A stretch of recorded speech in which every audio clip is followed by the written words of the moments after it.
السلام علیکم۔ ہماری آج کی گفتگو کا موضوع ہے احمد فراز۔ احمد فراز 12 جنوری 1931 کو کوہاٹ میں پیدا ہوئے۔ ان کا اصل نام سید احمد شاہ تھا۔ احمد فراز نے شاعری شروع کی تو ان کا نام احمد شاہ کوہاٹی تھا، جو بعد میں فیض احمد فیض کے مشورے سے احمد فراز ہو گیا۔ احمد فراز نے اپنا کیریئر ریڈیو پاکستان پشاور سے بطور سکرپٹ رائٹر شروع کیا۔ بعد میں وہ پشاور یونیورسٹی میں اردو کے استاد مقرر ہو گئے۔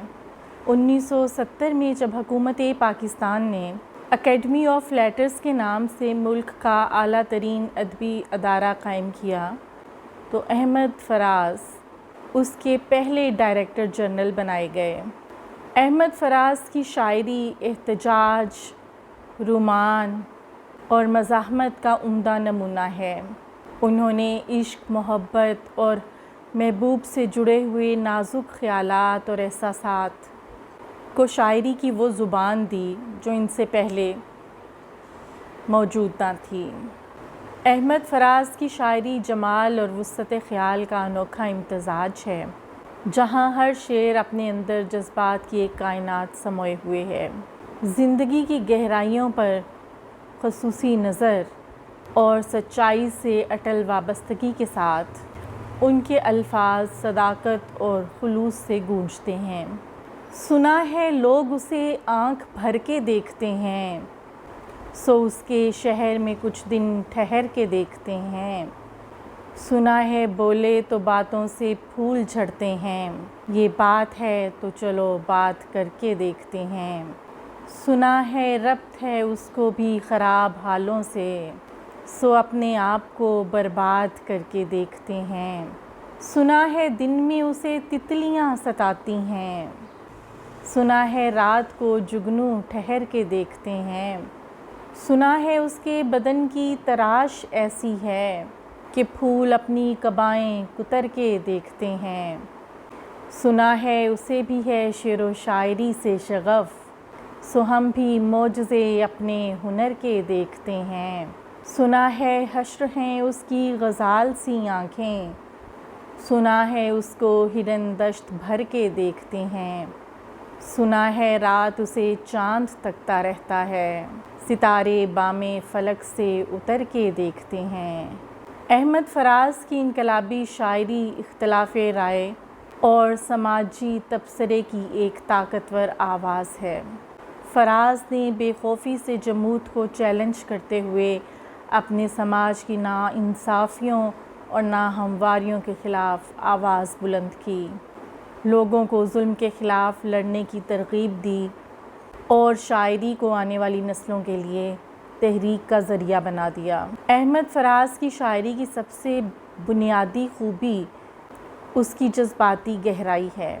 ان کے پاس پیچیدہ جذبات کے اظہار کی بے پناہ صلاحیت موجود ہے جو قاری کے دلوں کو اپنی جانب کھینچتی ہے۔ فراز کے الفاظ انسانی روح کے ساتھ ایک گہرا تعلق قائم کرتے ہیں جو ہمیں ان کی جذباتی حساسیت سے آشنا کرتے ہیں۔ احمد فراز کی شاعری رومان اور محبت کے جذبات سے مزین ہے۔ وہ محبت کے مختلف رنگوں کو نہایت خوبصورتی سے شاعری کے کینوس پر پیش کرتے ہیں۔ محبت کے بارے میں ان کی شاعری ایک دائرے تک محدود نہیں، بلکہ وہ انسانی رشتوں کی پیچیدگیوں کو نہایت خوبصورتی سے بیان کرتے ہیں۔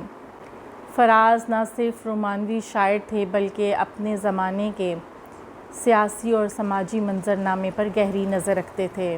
ان کی شاعری ان کے دور کی سیاسی اور سماجی صورتحال کی عکاس ہے، جو تبدیلی اور سب کے لیے ایک بہتر دنیا کی وکالت کرتی نظر آتی ہے۔ اب کہ ہم بچھڑے تو شاید کبھی خوابوں میں ملیں، جس طرح سوکھے ہوئے پھول کتابوں میں ملیں۔ ڈھونڈ اجڑے ہوئے لوگوں میں وفا کے موتی، یہ خزانے تجھے ممکن ہیں خرابوں میں ملیں۔ غم دنیا میں غم یار بھی شامل کر لو، غم دنیا میں غم یار بھی شامل کر لو، نشہ بڑھتا ہے شرابیں جو شرابوں میں ملیں۔ تو خدا ہے نہ میرا عشق فرشتوں جیسا، دونوں انسان ہیں تو کیوں اتنے حجابوں میں ملیں۔ آج ہم دار پہ کھینچے گئے جن باتوں پر، کیا پتہ کل وہ زمانے کو نصابوں میں ملیں۔ اب نہ وہ میں ہوں نہ تو ہے نہ ماضی ہے، جیسے دو سائے تمنا کے سرابوں میں ملیں۔ احمد فراز اردو شاعری کی ایک معتبر آواز ہے۔ ان کی آواز کو سنجیدگی سے سنا گیا اور ان کی شاعری کو غور سے پڑھا گیا۔ انہوں نے احتجاجی، انقلابی، رومانوی اور علامتی شاعری کے ساتھ ساتھ ایسے اشعار بھی کہے جو زبان زدِ عام ہوئے اور جن کی بدولت ان کے ادبی قد میں بہت اضافہ ہوا۔ دراصل یہ اشعار ان کی شہرت اور مقبولیت کا سبب بھی بنے۔ احمد فراز اردو شاعری میں ایک منفرد مقام و مرتبے کے حامل شاعر ہیں۔ انہوں نے اپنی شاعری کے ذریعے جہاں عوام و خواص میں شعور بیدار کیا اور ان کی انسان دوست شاعری کو بہت مقبولیت حاصل ہوئی، وہیں ان کی فلمی شاعری کو بھی نظر انداز نہیں کیا جا سکتا۔ انہوں نے فلموں کے لیے باقاعدہ گیت نہیں لکھے، لیکن ان کی غزلوں میں وہ درد اور چاشنی موجود تھی کہ مختلف فلم کاروں نے انہیں اپنی فلموں کی زینت بنایا۔ فلموں میں احمد فراز کی غزلیں گا کر کئی گلوکاروں نے شہرت حاصل کی۔ فراز کو کئی عالمی ایوارڈ بھی ملے، ان میں فراق ایوارڈ بھی شامل ہے جو انہیں بھارت میں 1982 میں ملا۔ انہیں کینیڈا سے 1991 میں عالمی اردو ایوارڈ ملا۔ اکادمی ادبیات پاکستان کی طرف ان کی وسیع صحافتی، علمی، معاشرتی خدمات کے اعتراف میں انہیں علامہ اقبال ایوارڈ اور تا حیات اعزازی فیلوشپ سے نوازا گیا۔ سلسلے توڑ گیا وہ سبھی جاتے جاتے، ورنہ اتنے تو مراسم تھے کہ آتے جاتے، شکوائے ظلمت شب سے تو کہیں بہتر تھا، اپنے حصے کی کوئی شمع جلاتے جاتے، کتنا آسان تھا تیرے ہجر میں مرنا جانا، پھر بھی ایک عمر لگی جان سے جاتے جاتے، جشن مقتل ہی نہ برپا ہوا ورنہ ہم بھی پا بجولا ہی سہی ناچتے گاتے جاتے، اس کی وہ جانے اسے پاس وفا تھا کہ نہ تھا، تم فراز اپنی طرف سے تو نبھاتے جاتے۔ آج کے لیے بس اتنی گفتگو، آئندہ لیکچر میں نئے موضوع کے ساتھ پھر حاضر ہوں گے۔ اللہ حافظ۔